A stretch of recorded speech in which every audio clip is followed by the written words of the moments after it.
Welcome to Talk Europe, Dimitri van Ekelen. You're the Vice President Commercial for Sohar Port and Free Zone. Correct. We've grabbed you off the back of your presentation here at the CSC Live Zone at Talk Europe. You've been talking about the transition towards more sustainable solutions in port operations. Yep. So what were the sort of areas that you were discussing today? One of the things I touched upon was the LNG bunkering. So we are in process, not we, but Marsa is a company, joint venture between Total Energies and OQ.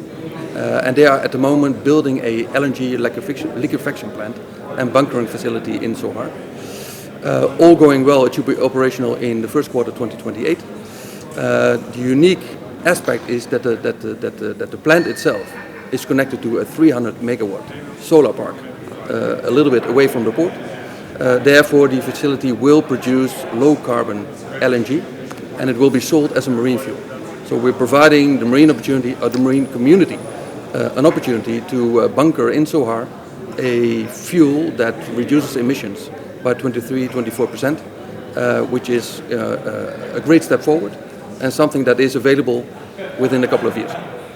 We're talking today called under the banner of a day of sustainable growth, and this sounds like a super sustainable solution that you're working on. Exactly, and I think the key point is that it is available on very short notice.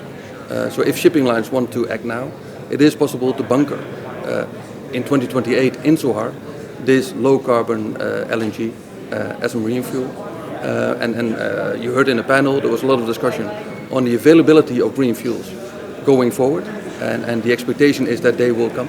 They will also be available in the port of Sohar in the years to come, but it will take more time than just a few years before these fuels are available at a scale that is right for the marine industry, and also at a price that the marine industry can bear. It feels like there's still a long way to go before we can be totally carbon free, if ever, in our industry. Yeah. But this sounds like a good step forward in the right direction. Yeah. It doesn't sound like we're going to switch directly from where we are today into electric. So it seems like there's going to be a blend of solutions out there. Is that a fair take? Yeah, I think so. I mean, if I zoom in further on LNG, LNG of course is still a fossil fuel, but there is a pathway from LNG fossil to bio to e-methane. If we look at the future fuels in total, they all need green electricity as a feedstock. The good thing with LNG is that the infrastructure is already there. So that pathway from fossil today to green in the future has a big advantage of continuing using the infrastructure that's currently being built. Dimitri, what would you say is driving the greening of our industry? Is it customer wishes? Is it come from within the industry itself to want to be doing the right thing, or is it through legislation, or a bit of all of those? I think it's a bit of all. I think the legislation, of course, plays a role. I think lines are looking to operate in a more sustainable manner, and of course, fuel is one part, but also the design of ships. The speed, the just-in-time arrivals in port, making sure that you're not burning unnecessarily fuel. I think it is another part. I think to optimize the supply chain is another way of reducing emissions, because you're simply not burning the fuel you would otherwise burn.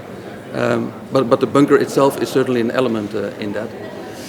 I think also in time, it might also be a customer demand that, hey, I want my goods to be transported on a vessel that is burning a future fuel, and I'm willing to pay a little bit extra for it, because my final consumer is demanding that from me as an organization.